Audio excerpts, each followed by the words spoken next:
அனைவருக்கும் வணக்கம். இன்றைக்கி வந்து பார்த்தீங்கன்னா 6/8/2024 one of the disappoint trading டேங்க. நான் இன்றைக்கி ட்ரேட் எதுவுமே பண்ணல, பட் ஸ்டில் சொல்கிறேன், மார்க்கெட் எனக்கு ரெக்கவர் ஆகும் அப்படின்ற மாதிரி நான் எதிர்பார்த்தேன், ஆனால் ரெக்கவரி ஆகலை. ஸோ நிஃப்டி வந்து பார்த்திங்க அப்படின்னா ஒரு 24 பாயிண்ட் வந்து டவுனில் இருக்குது. இன்றைக்கி மார்னிங் வந்து 100 பாயிண்ட் 150 பாயிண்ட் கேப் டவுன் ஆனால் அதுக்கப்புறம் ஃபர்தர் ரெக்கவரி ஆனால் ஃபால் அப்படிங்கிறது இமினென்ட் ஆகி போச்சு, கீழே விழுந்துருச்சு. பேங்க் நிஃப்டி வந்து பார்த்திங்க அப்படின்னா ஒரு 300 பாயிண்ட் வந்து ஃபால் ஆகிருக்கு. ஸோ ஓவராலாக எல்லா இண்டெக்ஸுமே நீங்கள் சேர்த்து பார்க்கும்போது வந்து பார்த்திங்க அப்படின்னா இன்றைக்கி மார்னிங் வந்து எல்லாருமே பாசிட்டிவாக இருந்தாங்க. ஒரு இண்டெக்ஸ் விடாமல் எல்லாருமே பாசிட்டிவாக இருந்தாங்க. ஆனால் இப்போ வந்து பார்த்திங்கன்னா ரொம்ப சொற்ப செக்டார், நேற்று வந்து பயங்கரமாக விழுந்த ரியாலிட்டிலாம் வந்து பார்த்திங்கன்னா இன்றைக்கி ஓரளவுக்கு ரெக்கவர் ஆகிருக்கான். மற்றபடி எல்லாருமே வந்து பார்த்திங்கன்னா பயங்கர நெகட்டிவில் தான் இருக்காங்க. ஐ திங்க் கண்டிப்பாக ஆஃப்டர்நூனுக்கு அப்புறம் தான் இந்த ஷிஃப்ட் அப்படிங்கிறது நடந்துச்சு. ஸோ மோஸ்ட்லி எஃப்ஐ வந்து இன்றைக்கி செல் பண்ணி விட்டு போயிருப்பாங்கன்னு நினைக்கிறேன். மேபி இன்றைக்குமே more than 5,000 crores வந்து நம்ம செல்லிங் ஃபிகரை வந்து எக்ஸ்பெக்ட் பண்ணலாம். ஸோ நான் வந்து இன்றைக்கி நான் எதுவும் ட்ரேட் எடுக்கல அப்படின்னாலுமே ஆல்ரெடி வந்து பார்த்திங்கன்னா போன ஃப்ரைடேவே நான் ஒரு ட்ரேட் எடுத்திருந்தேன். ஸோ அது வந்து பார்த்திங்கன்னா இன்றைக்கி ஒரு 2,600 ப்ராஃபிட்டில் இருக்குது. மேக்ஸ் ப்ராஃபிட்டே வந்து பார்த்திங்கன்னா 2,687 தான். இப்போ 27 ரூபா 30 பாருங்கள், 50 ரூபாய்க்கு பக்கம் ப்ராஃபிட் வந்துருச்சு. எனக்கு இன்னொரு 20 30 ரூபா தான் ப்ராஃபிட் வர வேண்டியிருக்கு. ஆனாலுமே இப்போ இருக்க இடத்துலேருந்து பேங்க் நிஃப்டி ஒரு 4-4.5% மேலே போனால் தான் எனக்கு லாஸே வரும். ஸோ தட் நாளைக்கு தான் எக்ஸ்பைரி அப்படிங்கிறனால நான் அப்படியே தான் விட்டுற போகிறேன். ஸோ இதான் ட்ரேடிங் பொறுத்த வரைக்கும் அப்டேட். அண்ட் மண்டே சிபிஆர் வந்து பார்த்திங்கன்னா ரொம்ப அன்சர்டனாக இருக்கிறதுனால இந்த வாரம் ஸ்கிப் பண்ணிட்டேன். ஸோ மார்க்கெட் வந்து பார்த்திங்க அப்படின்னா 2-3 நாளாகவே தொடர்ச்சியாக நல்ல ஒரு ஃபாலை சந்திச்சுட்டு இருக்கு. ஸோ இந்த ஃபால் வந்து இன்னும் ஃபர்தராக கண்டினியூ ஆகுமா, இல்லை வந்து என்ன காரணத்தால் இது ஃபால் ஆகுது, என்ன மாற்றங்கள் நடந்துச்சு அப்படின்னா இந்த ஃபால் வந்து ஸ்டாப் ஆகும் இல்லை ரெக்கவரி ஆகும் அப்படிங்கிறத டீட்டெயிலாக பார்க்க போகிறோம். ஸோ இதுக்கப்புறம் இந்த வீடியோ முழுமையாக பாருங்கள். இன்கேஸ் இந்த ஃபாலுக்கான காரணம் உங்களுக்கு தெரியல அப்படின்னா, ஸோ இது வந்து ஒரு மும்முனை தாக்குதல் அப்படின்னு சொல்லலாங்க. இந்த ஃபாலுக்கான காரணத்தை முதல்ல வந்து இதுக்கு 3 காரணங்கள் நான் சொன்னேன் பார்த்தீங்களா. மும்முனை தாக்குதல்னா ஏன்னா 3 காரணங்கள். ஃபஸ்ட்டு காரணம் யாருன்னு பார்த்தீங்க அப்படின்னா ஜப்பான்காரன், ஓகேங்களா, அங்கே ஒரு பிரச்சனை. ரெண்டாவது காரணம் யாருன்னு பார்த்தீங்கன்னா யூஎஸ்காரன், அங்கே ஒரு பிரச்சனை. மூணாவது யாருன்னு பார்த்தீங்கன்னா ஈரான் இஸ்ரேல், இந்த வார் சிச்சுவேஷன். இது மூணுமே வந்து பார்த்திங்கன்னா மண்டே அன்னைக்கு வந்து பார்த்திங்கன்னா போட்டு இறக்கி நிறக்கிருச்சு. ஆனால் இந்த ப்ராப்ளம் எல்லாமே ஸ்டார்ட் ஆனது வந்து பார்த்திங்க அப்படின்னா தேர்ஸ்டே அன்னைக்கு. இது எல்லாத்துக்கும் பிள்ளையார் சொல்லி போட்டது யார் அப்படின்னா நேபாளி நிக்கி என்று அழைக்கப்படுகின்ற நம்மளுடைய ஜப்பான் மார்க்கெட்டு தான். ஸோ அவனுடைய மார்க்கெட் இங்கே பாருங்கள், அதில் பாதாளத்துக்கே சென்று விட்டான், படுத்தே விட்டானையா அப்படிங்கிற மாதிரி கீழே போயிட்டான்.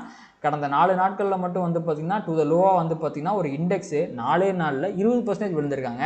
இப்போ வரைக்கும் கணக்கு போட்டால் கூட 14% தான் விழுந்திருக்கான். அப்போ நம்ம கம்பேரிட்டிவ் பார்த்திங்கன்னா நம்ம எவ்வளோ வந்து ஒரு செமையான ஒரு பொசிஷன் இருக்கோம் அப்படிங்கிறத பாருங்கள். ஸோ இதற்கான காரணம் என்ன அப்படின்னா தேர்ஸ்டே அன்னைக்கு மார்னிங் வந்து ஜப்பானில் வந்து இன்ட்ரெஸ்ட் ரேட்டை வந்து இன்க்ரீஸ் பண்ணிட்டாங்க. நார்மலாக வந்து பார்த்திங்கன்னா ஜப்பானில் என்ன ஆகும் அப்படின்னா ஜப்பானில் வந்து ரொம்ப கம்மியான வட்டி விகிதத்துக்கு வந்து கடன் கொடுப்பாங்க. 0.1% தான் வட்டி. இதை வந்து எப்படி கம்பேர் பண்ணோம் அப்படின்னா இந்தியாவில் இந்த வட்டி சதவீதம் வந்து பார்த்திங்கன்னா 8%, அமெரிக்காவில் 5.5%. ஆனால் ஜப்பானில் வெறும் 0.1% தான். பல வருஷங்களாக வந்து அவங்க வந்து இந்த 0.1% தான் மெயின்டைன் பண்ணிட்டுருக்காங்க. அதனால் உலக நாடுகள் இருக்க பெரிய பெரிய இன்வெஸ்டர்ஸ்லாம் என்ன பண்ணுவாங்க அப்படின்னா ஜப்பானில் போய் ரொம்ப கம்மியான வட்டியில் வந்து காசை வாங்குவாங்க, கடனை வாங்கிட்டு அதை வந்து ஜப்பானில் இன்வெஸ்ட் பண்ணுவாங்க அண்ட் மற்ற நாடுகளில் இன்வெஸ்ட் பண்ணுவாங்க. எல்லா நாடுகளில் இந்தியாவில் இப்போ ட்ரேட் பண்ணிகிட்டு இருக்க எஃப்ஐஐ கூட ஜப்பான் மார்க்கெட்லேருந்து கடன் வாங்கிட்டு வந்து இங்கே பண்ணுற ஆட்கள்லாம் இருக்க தான் செய்கிறாங்க. அவங்க ஏன்னா வட்டி ரொம்ப கம்மியாக கிடைக்குது இல்லை, so that the can make huge profit அப்படிங்கிறதுனால அதை வந்து அவங்க பண்ணிகிட்டு இருக்கிறாங்க. இங்கே நல்ல ப்ராஃபிட்டை பண்ணிட்டு அங்கே போய் வந்து ரொம்ப கம்மியான வட்டியை கட்டிடுவாங்க. ஆனால் இதில் என்னென்னா அவங்க வந்து ஜப்பான் எண்ணில் கடன் வாங்குறாங்கன்னா அதை மற்ற நாடுகளில் இன்வெஸ்ட் பண்ணோம் அப்படின்னா டாலராக கன்வெர்ட் பண்ணணும். அப்போது JPY to USDக்கு வந்து அதை கன்வெர்ட் பண்ணுவாங்க. அப்போது என்றைக்குமே வந்து பார்த்திங்கன்னா இந்த US டாலருக்கு எதிரான ஜப்பான் எண்ணோட மதிப்பு வந்து பார்த்திங்க அப்படின்னா என்றைக்குமே கம்மியாக தான் இருக்கும். இப்போது திடீர்னு ஜப்பானில் வந்து பார்த்திங்கன்னா எவ்வளோ நல்லா தான் இருந்துச்சு. ஆனால் இப்போ இன்ஃப்ளேஷன் பிரச்சனை, உலகம் ஃபுல்லாக இன்ஃப்ளேஷன் இருக்குது பார்த்திங்களா, அது வந்து ஜப்பான்லேயுமே வந்து பார்த்திங்கன்னா கொஞ்சம் அதிகமாக இருக்கிற மாதிரி சென்ஸ் பண்ண அங்கே இருக்க பொருளாதார நிபுணர்கள் எல்லாம் என்ன பண்ணாங்கன்னா ஜப்பானோட இன்ட்ரெஸ்ட் ரேட் ரொம்ப வருஷமாக கம்மியாக தான் இருக்குது, கொஞ்சம் இன்க்ரீஸ் பண்ணிடலாம் அப்படின்னு ஒரு முடிவு எடுத்து தேர்ஸ்டே அன்னைக்கு அதை வந்து இன்க்ரீஸ் பண்ணி விட்டாங்க. 0.25% வந்து பார்த்திங்கன்னா இன்க்ரீஸ் பண்ணிட்டாங்க. ஆல்ரெடி இருந்தது 0.1, இப்போ வந்து பார்த்திங்கன்னா 0.25% அதை இன்க்ரீஸ் பண்ணி விட்டாங்க. இப்போ என்ன ஆகி போச்சு, எல்லா இடத்துக்கும் வட்டி கடன் வாங்கலாம் அப்படின்ட்டு குறைந்த வட்டிக்கு கடன் வாங்கலான்னு போனால் அங்கே ஆல்ரெடி வட்டி விகிதம் அதிகமாகிடுச்சு. ரெண்டாவது அதை கன்வெர்ட் பண்ணணும். இதுக்கு முன்னாடிலாம் அவங்க வந்து வட்டி வாங்கிட்டு வெளியே போயிட்டு ப்ராஃபிட் பண்ணிட்டு உள்ளே வரும்போது என்ன பண்ணுவாங்க அப்படின்னா அது வந்து JPY கன்வெர்ட் பண்ணுவாங்கல்ல. அப்போது ஆல்ரெடி இருந்த இடத்த விட JPY வந்து கீழே போயிருக்கும். அப்போ கடன் வாங்கும்போது உதாரணத்துக்கு ஒரு 80 ரூபா இருந்துச்சு அப்படின்னா அது திருப்பி செலுத்த வரும்போது அது ஒரு 78 ரூபாயாக மாறிடும், கம்மியாயிரும். அப்போது கடை வாங்கி வெளியே சம்பாதிக்க போன இடத்துலையும் ப்ராஃபிட்டு, அதை கன்வெர்ட் பண்ண இடத்துலையும் ப்ராஃபிட்னு 2 ப்ராஃபிட் அறுவடை பண்ணிட்டு இருந்தாங்க. இப்போது இன்ட்ரெஸ்ட் ரேட்டை ஏற்றும் போது நார்மலாகவே வந்து பார்த்திங்க அப்படின்னா உங்களுக்கு வந்து அந்த கரன்சி வந்து ஸ்ட்ராங் ஆயிடுச்சு. அதனால் இப்போது வட்டி வாங்க போனாலும் அதிகமான லாஸ் வரும், அதிகமாக ப்ராஃபிட் பண்ண முடியாது. அதை திருப்பி கொடுக்கும்போதும் அது வந்து அப்ரிஷியேட் ஆயிடுச்சு US டாலருக்கு எதிராக. அப்போது அங்கேயும் வந்து லாஸ் வரும். அப்போ இது ரெண்டுமே வந்து பார்த்திங்கன்னா பெரிய அளவில் பாதிக்கும் அப்படிங்கிறதுனால எல்லாரும் பேனிக் ஆகிட்டாங்க. இங்கே கடை வாங்கின எல்லாரும் சும்மா ஏதோ 1 கோடி 2 கோடிலாம் கடை வாங்கியிருக்க மாட்டாங்க, 100 கோடி 200 கோடின்னு கடை வாங்கியிருப்பாங்க. அதனால் வந்து பெரிய செல் ஆஃப் அப்படிங்கிறது நடந்து போச்சு ஜப்பான் மார்க்கெட்டில். அது வந்து தேர்ஸ்டே அன்னைக்கு இனிஷியேட் ஆச்சு. ஆனால் தேர்ஸ்டே நம்ம மார்க்கெட்லாம் ஃபால் ஆச்சா? கிடையாது, ஃப்ரைடே அன்னைக்கு தான் ஃபால் ஆச்சு. அந்த ஃப்ரைடே ஃபாலுக்கு முக்கியமான காரணம் என்ன அப்படின்னா, இதுக்கு நான் வந்து யூஎஸ் மார்க்கெட்டை வந்து ட்ரிகர் பண்ணுறான். ஆல்ரெடி ஒரு பிரச்சனை ஜப்பானில் நடந்திருக்கு, ஒரு ரிப்பிள் எஃபெக்டாக அடுத்து யூஎஸில் ஒரு பிரச்சனை வருது. அந்த பிரச்சனை வந்து பார்த்திங்க அப்படின்னா ஃப்ரைடே அன்னைக்கு வருது. இந்த டேட்டா, இந்த எக்கனாமிக் கேலண்டர் இருக்குது பார்த்தீங்களா? ஸோ தேர்ஸ்டே அன்னைக்கு பாருங்கள், உங்களுக்கு வந்து யூஎஸ்லேருந்து பல டேட்டாஸை வந்து ரிலீஸ் பண்ணுறாங்க. அதில் முக்கியமான டேட்டா வந்து பார்த்திங்கன்னா ஜாப்லெஸ் கிளைம்ஸ்.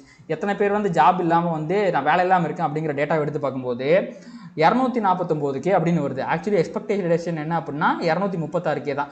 எதிர்பார்த்ததை விட கிட்டத்தட்ட ஒரு 15,000 பேர் வந்து எச்சாவே எங்கள்கிட்ட வேலை இல்லை அப்படின்னு சொல்லிட்டாங்க. ஏன் வேலை இல்லைன்னு சொல்கிறாங்கன்னா, எக்கனாமியில் வந்து பார்த்தீங்கன்னா க்ரோத் இல்லை. க்ரோத் இருந்துச்சுன்னா பிஸ்னஸ் டெவலப் ஆகும், பிஸ்னஸ் டெவலப் ஆச்சுன்னா வேலை வரும். அப்போது அது டெவலப் ஆகலை. இந்த டெவலப்மெண்ட்டை குறைக்கணும் அப்படிங்கிறக்காக இன்ட்ரெஸ்ட் ரேட்டை வந்து ஏற்றுனாங்க. இன்ட்ரெஸ்ட் ஏற்றுனாங்க அப்படின்னா கம்பெனி போய் பாரோ பண்ண முடியாது, கடன் வாங்க முடியாது, அதிக வட்டி இருக்கும். ஜப்பானுக்கு சொன்ன அதே கணக்கு தான். ஸோ அதனால் வந்து பார்த்திங்கன்னா உங்களுக்கு வந்து இன்ஃப்ளேஷன் அப்படிங்கிறது கம்மியாகும். புழக்கம் வந்து கம்மியாச்சு அப்படின்னா இன்ஃப்ளேஷன் கம்மியாகும். அதை கம்மி பண்ணுறதுக்காக இவங்க இன்ட்ரெஸ்ட் ரேட்டை ஏற்றுனாங்க. ஆனால் ஒரு காலகட்டத்தில் குறைக்கணும்ல. எல்லா நாடுகளுமே யூஎஸ் பண்ண மாதிரியே வந்து பார்த்திங்கன்னா இன்ட்ரெஸ்ட் ரேட்டை ஏற்றுனாங்க. ஆனால் எல்லாருமே ஒரு கட்டத்தில் குறைச்சிட்டாங்க. கடைசியாக வந்து பார்த்திங்கன்னா ஜெர்மனிலேயோ இல்லை லண்டன்லேயோ கூட வந்து பார்த்திங்கன்னா ஒரு 2-3 மாதம் முன்னாடியே குறைச்சிட்டாங்க. ஆனால் யூஎஸ்காரங்க மட்டும்தான் எனக்கு குறைக்காமல் இருக்காங்க. நாங்கள் செப்டம்பர் மாதம் தான் குறைக்க போகிறோம் அப்படிங்கிறத ஒன்றும் கிடையாது. சற்று முன் இந்த வியாழக்கிழமை இருக்குது பார்த்தீங்களா, அதுக்கு முன்னாடி புதன்கிழமைக்கு பார்த்தீங்கன்னா இந்த ஃபெட் இண்டஸ்ட்ரி எடிஷன் இருக்குது பார்த்தீங்களா, அதை சொல்லிட்டாங்க நாங்கள் செப்டம்பரில் கண்டிப்பாக குறைச்சிருவோம் அப்படின்ட்டு. ஆனால் அதை சொன்ன அடுத்த நாளே வந்து பார்த்தீங்கன்னா இந்த மாதிரி வந்து ஒரு டேட்டா வரும்போது, இந்த மாதிரி ஜாப்லெஸ் கிளைம்ஸ் அதிகமாக நிறைய பேர் வேலை இல்லாமல் இருக்கும்போது ஹிஸ்டாரிக்கலாக இந்த ரேட்டுக்கு போகும்போது வந்து பார்த்தீங்கன்னா ரெசெஷன் வந்திருக்குங்க, 100% வந்திருக்கு. அதே மாதிரி இந்த தடவை ரெசெஷன் வந்துருமோ அப்படின்ட்டு எல்லாம் பேனிக் ஆகிட்டாங்க. அதனால் வந்து பார்த்திங்கன்னா செல் ஆஃப் அப்படிங்கிறது நடந்து போச்சு ஃப்ரைடே அன்றைக்கி.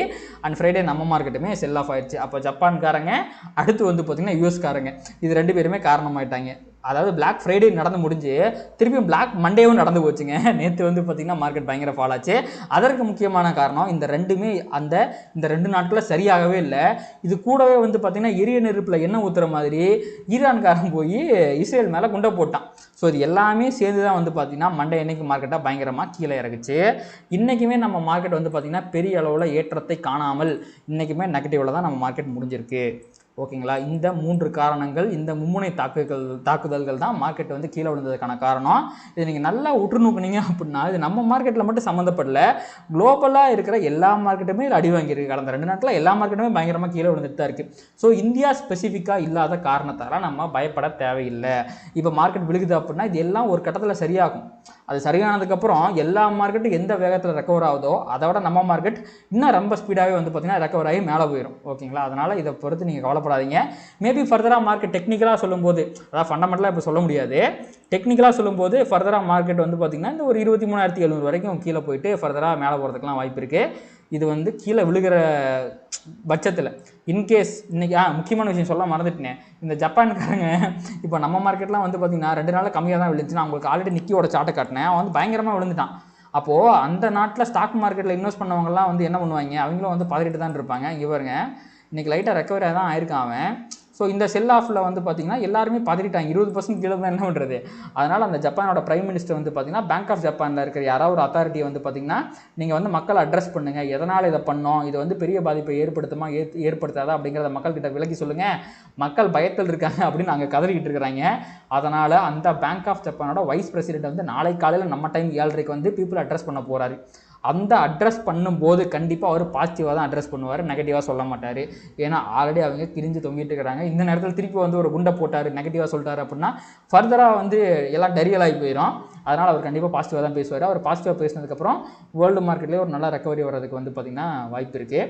அதனால் இந்த ஃபால் மேபி நாளைக்கே அரெஸ்ட் ஆகிறதுக்கும் வாய்ப்பு இருக்குது. இல்லை அதையும் மீறி அவர் வந்து ஒரு பேரிஸாக சொல்லிட்டார் அப்படின்னா மார்க்கெட் கொஞ்சம் கீழே போயிட்டு இன்னும் ஒரு 1% 2% கீழே விழுந்துட்டு அதுக்கப்புறம் ரெக்கவரி ஆகிறதுக்கும் வாய்ப்பு இருக்குது. ஸோ எல்லாத்துக்கும் தெரியும்னு நினைக்கிறேன், மார்க்கெட்டோட நேச்சரே புல்லிஷ் தான். மார்க்கெட் கீழே விழுந்துச்சுன்னா மேலே தான் போயிடும். இந்த பேரிஸ்னஸ்லாம் ரொம்ப சிறிது காலங்கள் மட்டுமே நீடிக்கும். அதனால் நீங்கள் ஒரு லாங் டர்ம் இன்வெஸ்டராக இருக்கீங்கன்னா பயப்படாதீங்க. நீங்கள் வந்து டிப்பை பயன்படுத்தி பை பண்ணுங்கள். ட்ரேடராக இருந்தால் உங்களுக்கு எந்த இடத்துல ஸ்டாப் லாஸ் போடணும் அப்படிங்கிறது தெரிஞ்சிருக்கணும். கரெக்டான இடத்துல ஸ்டாப் லாஸை போட்டு லாஸை கட் பண்ணிட்டு வெளியே வந்துருங்க. அவ்வளோதாங்க, ரொம்ப சிம்பிளுங்க. மார்க்கெட்டை பொறுத்த வரைக்கும் கீழே விழுந்தால் இன்வெஸ்டர்னா வாங்கணும், ட்ரேடர்னா ஸ்டாப் லாஸ் கீழேயோ மேலே எங்கே போனாலும் சரி ஸ்டாப் லாஸை போட்டு வெளியே வந்துடணும். இந்த ரூல்ஸை ஃபாலோ பண்ணாலே போதும், நம்ம பெரிய அளவில் பணத்தை லாஸ் பண்ண மாட்டோம்.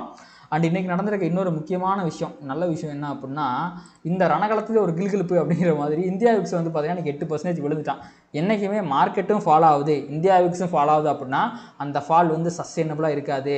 மேபி எந்த நேரத்தில் ரெக்கவரி வரலாம் அப்படிங்கிறது தான் வந்து அர்த்தம். மேபி அந்த ரெக்கவரி வந்து நாளைக்கு வந்து பேசுகிற 7:30க்கு பேசுகிற நம்முடைய ஜப்பான் துணை வைஸ் பிரசிடென்ட், பேங்க் ஆஃப் ஜப்பானோட வைஸ் பிரசிடென்ட்டால் வந்துச்சு அப்படின்னா ஒரு நல்ல விஷயம் தான். ஸோ மேபி நம்ம அதை வந்து பார்க்கலாம். நாளைக்கு வந்து அவர் வந்து எப்படி பேசுகிறாரு, என்ன பண்ணுறாரு அப்படிங்கிறத பார்ப்போம். ஸோ நான் சொல்கிற ஒரே ஒரு விஷயம் என்னென்னா, இந்த 2 நாட்களில் நீங்கள் வந்து மார்க்கெட்டுக்கு புதுசான ஆளாக இருந்தீங்க அப்படின்னா, நீங்கள் இன்வெஸ்ட்லாம் பண்ணி வச்சுருந்தீங்க அப்படின்னா, நீங்கள் 5% 10% பார்த்த போர்ட்ஃபோலியோலாம் -5% -10% போயிருக்கிறதுக்கே எல்லா வாய்ப்பு இருக்குது. ஏன்னா செக்டாரே 4% விழுந்துச்சுன்னா ஸ்டாக்லாம் 10-12% விழுந்திருக்கும். ஆனால் அதை பார்த்தெல்லாம் பயப்படாதீங்க. உங்கள்கிட்ட காசு இருந்துச்சுன்னா இப்போ ஆவரேஜ் பண்ணிடாதீங்க. ஒரு லட்ச ரூபா போர்ட்ஃபோலியோ வச்சுருக்கீங்க, உங்கள்கிட்ட வந்து இன்னொரு 50,000 இருக்குன்னா அந்த 50,000த்தில் ஒரு 30% எடுத்து இந்த இடத்துல ஆவரேஜ் பண்ணி விடுங்க. ஃபர்தராக கீழே விழுந்துச்சுன்னா இன்னொருக்கா ஆவரேஜ் பண்ணுங்கள். என்றைக்குமே மொத்த காசையும் போட்டு ஆவரேஜ் பண்ணிடாதீங்க. மார்க்கெட் ரெக்கவரி வரட்டும், ஒரு புள்ளி சைன் தெரியட்டும், அதுக்கப்புறமா ஆவரேஜ் பண்ணுறது தான் ஒரு சரியான முடிவாக இருக்கும். உடனே இந்த மார்க்கெட்டை பார்த்துட்டு ஃபுல்லாக இப்போ ஆவரேஜ் பண்ணிங்கன்னா ஃபர்தராக மார்க்கெட் விழுந்து ரெக்கவரி ஆகல, ரொம்ப நாள் டைம் ஆகும், என்ன பண்ணுவீங்க? ஆனால் அப்படி பண்ணாதீங்க. உங்கள்கிட்ட காசு இருந்துச்சுன்னா அதை பண்ணுங்கள். காசு இல்லைனா லாங் டைம் இன்வெஸ்டராக இருந்தீங்க அப்படின்னா ஜாலியாக இருங்க, மார்க்கெட் கண்டிப்பாக மேலே போயிடும். ஸோ அவ்வளோதான். மார்க்கெட்டில் எந்த நேரம் வேணாலும் ரெக்கவரி வந்துடுது அப்படிங்கிற மாதிரி தான் இருக்குது. அண்ட் மார்க்கெட் வந்து ஓவர் சோல்ட் ரீஜன் தான் இருக்குது. இந்த நேரத்தில் யாராவது மார்க்கெட் கீழே போயிடும் இல்லை மேலே போயிடும் அப்படின்னு ஆப்ஷன்லாம் வாங்கி வச்சிடாதீங்க. அதெல்லாம் ரொம்ப அன்சேஃப். அந்த பணம் லாஸ் ஆகிறதுக்கு ஏகப்பட்ட வாய்ப்புகள் இருக்குது.